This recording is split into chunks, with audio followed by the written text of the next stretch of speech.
Hello అందరికీ, అందరూ ఎలా ఉన్నారు? అందరూ బాగుండాలని మనస్ఫూర్తిగా కోరుకుంటున్నాను. ఈరోజు మా ఇంట్లో అయితే దోసకాయ ఎండు రొయ్యల కర్రీ అయితే చేశాను. ఎలా చేశాను ఏంటనేది ఫుల్ డీటెయిల్గా ఈ వీడియోలో అయితే చూపిస్తాను. ఖచ్చితంగా చూడండి, మీకు బాగా నచ్చింది.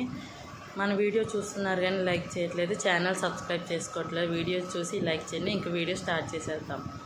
ఇదిగోండి, ఎండు రొయ్యలు అయితే నేను మొత్తం క్లీన్ చేసుకొని ఉంచుకున్నాను. చూసారు కదా, ఇవైతే నేను హాట్ వాటర్లో అయితే వేసుకుంటున్నాను. మనం వేడి నీళ్ళు కడుక్కోవడం వల్ల మనకు నీసు వాసన అనేది కొంచెం తగ్గిద్ది.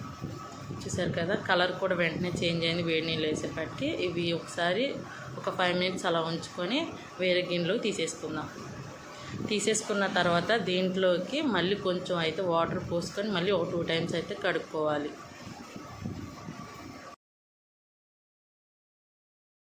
ఇలా 2 టైమ్స్ కడుక్కున్న తర్వాత వీటిని పక్కన పెట్టుకొని స్టవ్ ఆన్ చేసుకొని బాండీ అయితే పెట్టుకొని దీంట్లోకి 2 టేబుల్ స్పూన్ ఆయిల్ అయితే పోసుకోవాలి. ఆయిల్ హీట్ అయిన తర్వాత 2 ఆనియన్స్ 1 పచ్చిమిర్చి కట్ చేసుకొని వేసుకొని ఒకసారి మొత్తం కలుపుకోవాలి. మనం క్లీన్ చేసిన రొయ్యలు కూడా ఇందులోకి వేసుకొని ఒకసారి మొత్తం కలుపుకుందాం.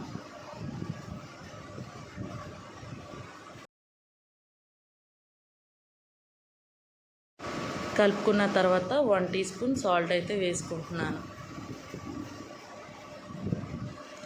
ఒకసారి మొత్తం కలుపుకుందాం. సాల్ట్ వేసుకుంటే ఉల్లిపాయ అనేది తొందరగా మగ్గిపోయింది అన్నమాట.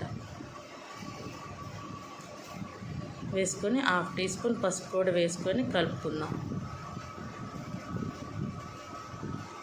ఇది మొత్తం ఒకసారి కలుపుకొని మూత పెట్టేసుకుందాం.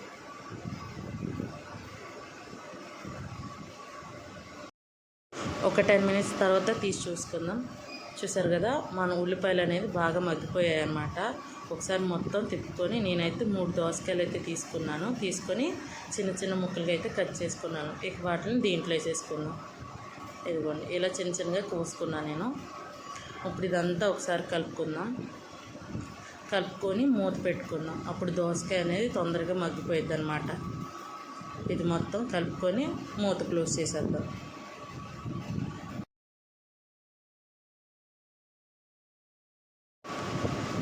మధ్యలో ఒకసారి తీసుకొని తిప్పుకుంటూ ఉండాలి.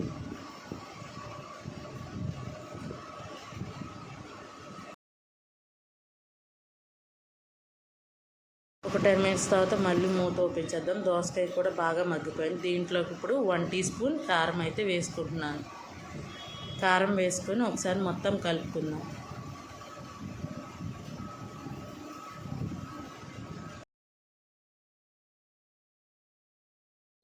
మీకు గ్రేవీ కావాలనుకున్న వాళ్ళు కొంచెం వాటర్ అయితే యాడ్ చేసుకోండి. నేనైతే కొంచెం అయితే వాటర్ పోసుకొని ఒకసారి మొత్తం కలుపుకొని మూత క్లోజ్ చేసేస్తున్నాను. చక్కగా గ్రేవీగా అయితే చాలా బాగుంటుంది. ఒక 10 మినిట్స్ అయిన తర్వాత మళ్ళీ చూసారు కదా, చాలా దగ్గరికి అయితే వచ్చేసింది కర్రీ. చూడండి, ఇలా అయితే సరిపోతుంది. దీంట్లోకి 1 టీ స్పూన్ గరం మసాలా అయితే వేసుకుంటున్నాను. మీరు కావాలంటే వేసుకోండి, లేకపోతే స్కిప్ చేయండి. నేను వేసుకుంటున్నాను. చూసారా, అయిపోయింది కర్రీ అయితే. దీని మీద కొంచెం కొత్తిమీర వేసుకోవడమే. ఇంతేనండి, చాలా సింపుల్గా చేసుకోవచ్చు. టేస్ట్ మాత్రం సూపర్గా ఉంటుంది. ఖచ్చితంగా ట్రై చేయండి. వీడియో నచ్చితే లైక్ చేసి ఛానల్ సబ్స్క్రైబ్ చేసుకోండి. Thank you for watching.